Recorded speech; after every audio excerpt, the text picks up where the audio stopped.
When board games give us more, we're rolling with more. Hi, I'm Will, and with me as always is the person who doesn't want to know what an axolotl tank is, but I'm probably going to tell her after this.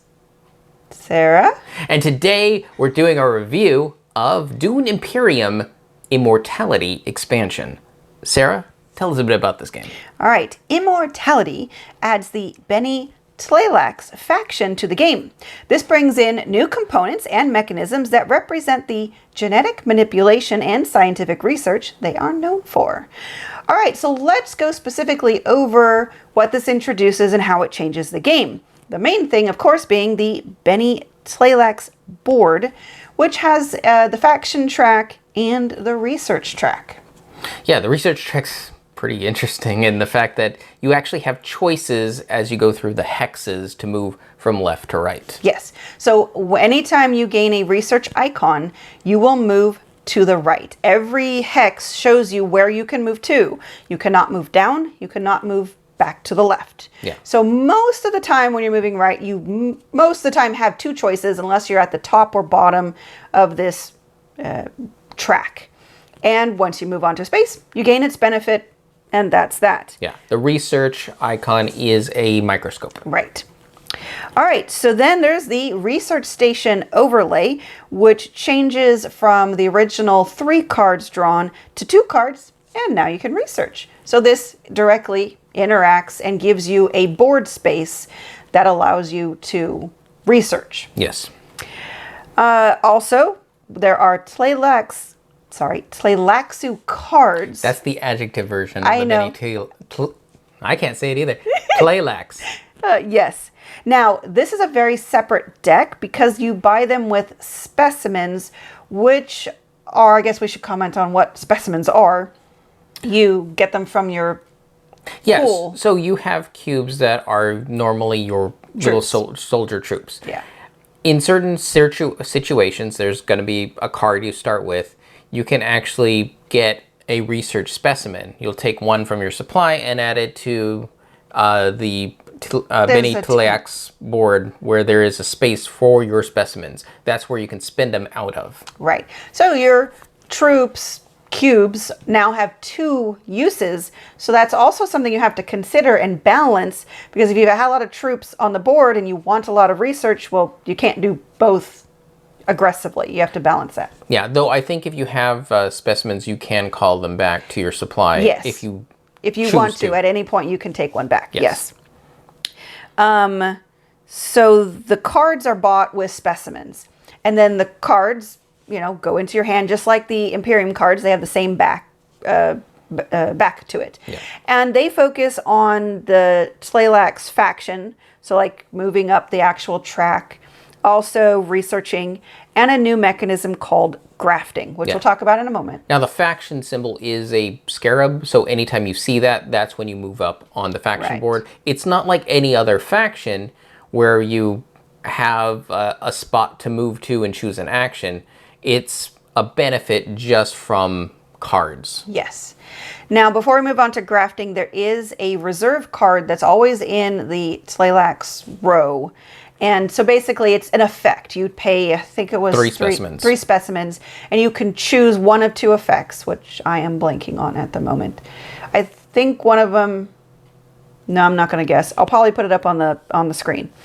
Yeah, but it's a one-time effect. Whichever one you choose, do it right then and there, spend your specimens, and that's your effect. Right. Now, grafting, this is what enhances the deck building. There will be cards that have grafting right above the action bar. All grafting cards have to be played with a second card. They can be played with another grafted card, but they have to be played with a second card. And when you play them, they basically become one card. You get all of the icons, you get all of the actions.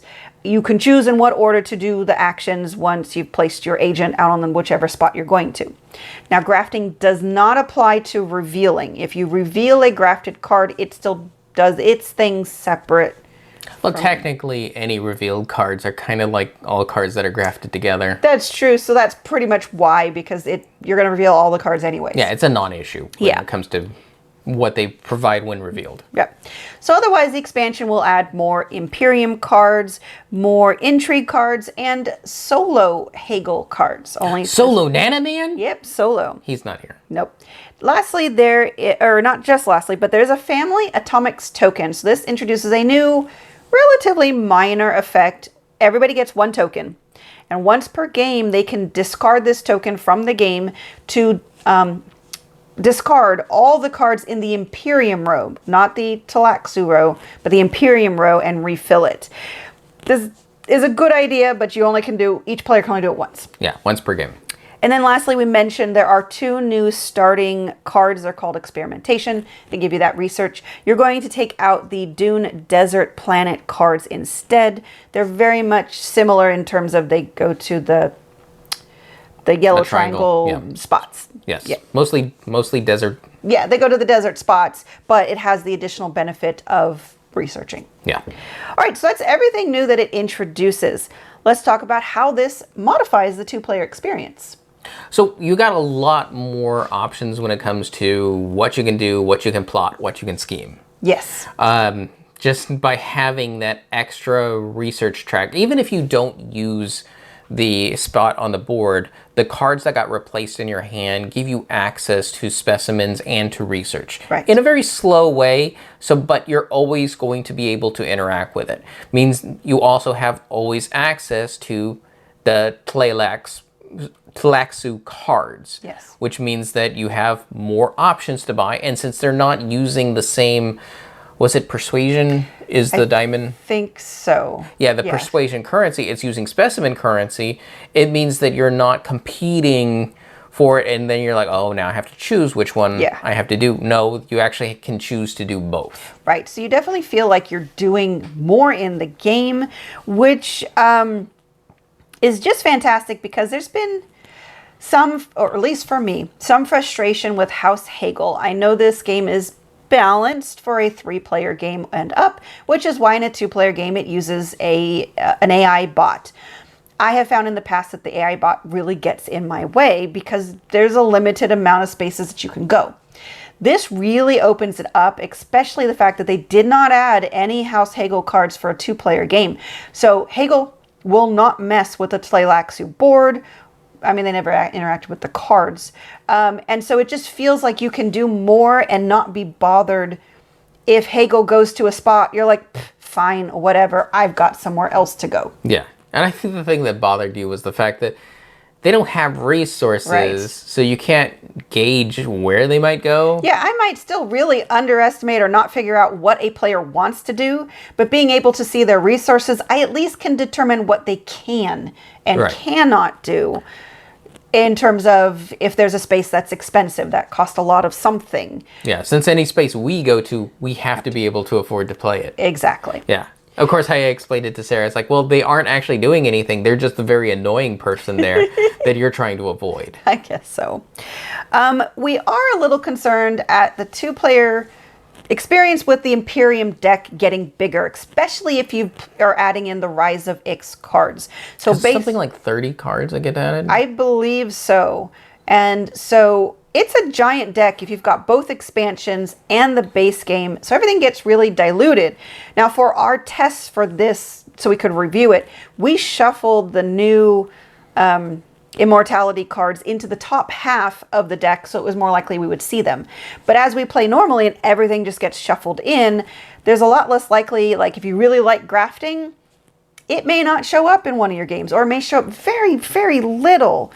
So you have to treat those as opportunities. Yeah, you have to treat it as tactical opportunities. You really have to shift your game playing based on what actually comes out, or figure out some way to reduce the size of that deck so that you're more likely to see the cards you want to see. Yeah. All right, I think that's it for 2-player experience. Did we mention very little interaction with the other? Yeah, House Hegel does it. No, with Ix. Oh, right. So the new Immortality, the Tlaxu barely even mentions Ix. Yeah, in the instructions, we're like, how does this interact with the Rise of Ix expansion? And there's only one reference to when you play an epic game, what you're supposed to do with Rise of Ix and Immortality. Yeah, you might want to play with 2 atomic tokens for a 2-player game. Right. That's pretty much all it says. That's pretty much all it says. So otherwise, your Rise of Ix components and the Immortality components don't interact at all. So you can play one without the other, you can play with both, and it just gives you more opportunities to do things. Yes. Okay, so now we will move on to accessibility. Same as the old Yeah, stuff. there's no...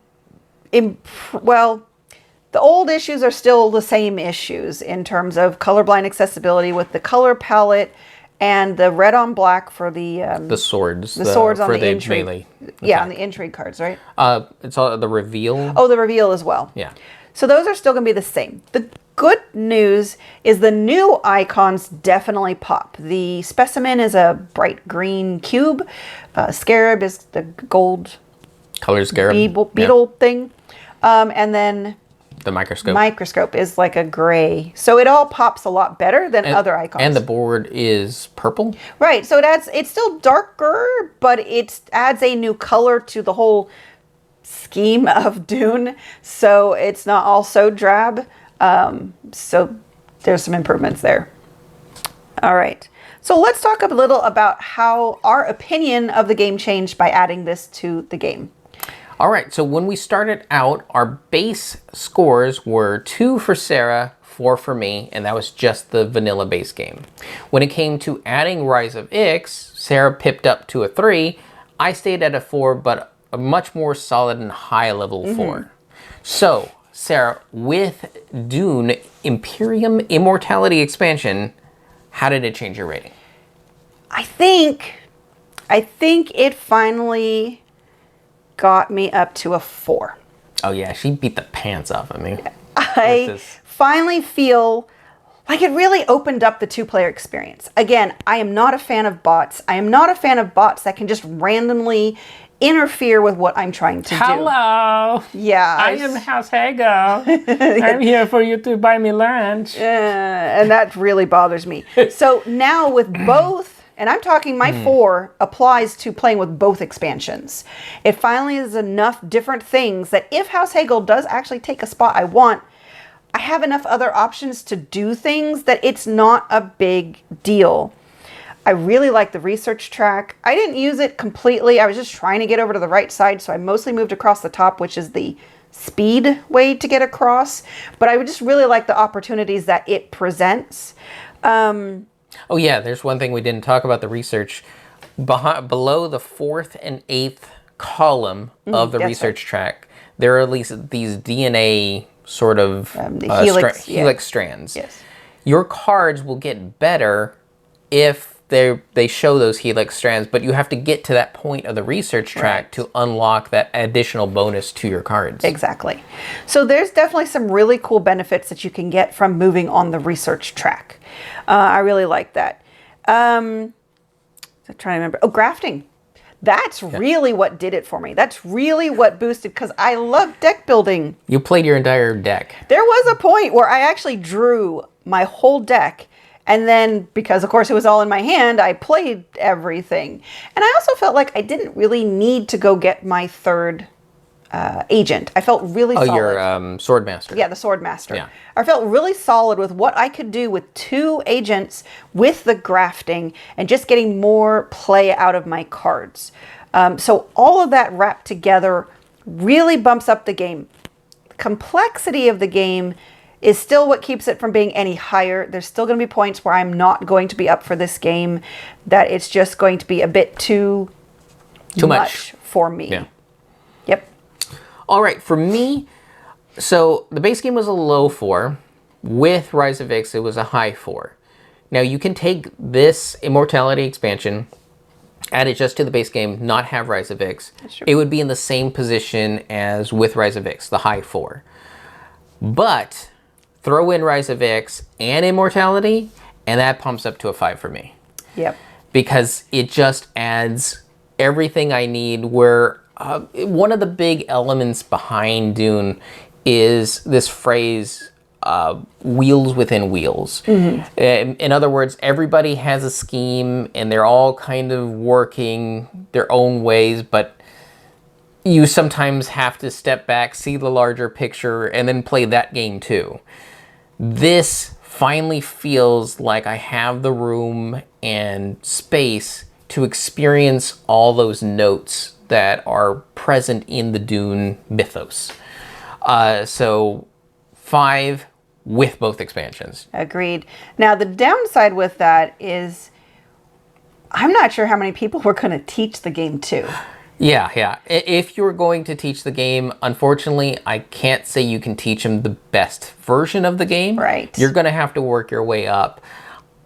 I think if you have the base Dune under their belt, Right. it might not be too much of a stretch to do both expansions. Yeah, because it would be a long slog to say, hey, somebody new, I'm going to teach you Dune, but we're going to have to play it 3 times until you get to the best version of the game. Yeah. That might be a hard sell.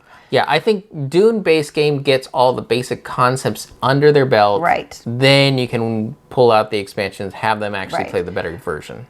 Unless, of course, there's certain aspects, if you are experienced with both expansions and you know your friends well, you might be able to say, well, it might be overwhelming to do both, but this expansion would really enhance it for them. So they'd really like it. And if they then really like it, then they'll be willing to play it again, and then we can introduce the other expansion. So your mileage may vary on how you want to tackle it, but it's definitely not going to be beginner friendly. Right. So speaking of then, I guess more formally, who is this expansion for?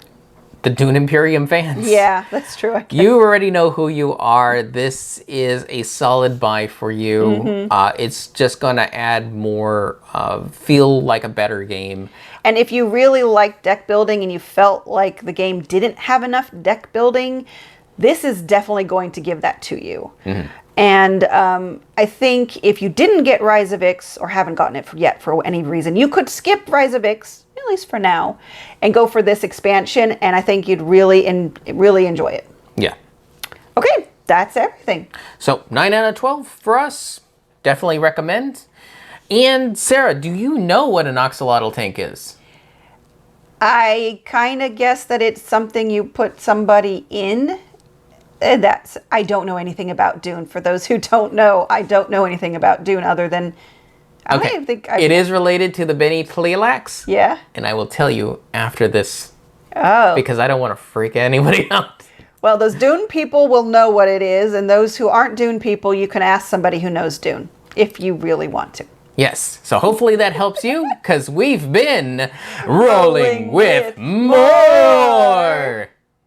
And remember, if you have any questions, comments, or concerns, you can reach out to us on the various social media platforms at Rolling with Two, that's TWO. We are on Twitter, Facebook, and Instagram. And on YouTube, please like and subscribe. And if you have time, check out the other content Nanaman has found for you, because remember, he's rolling with you.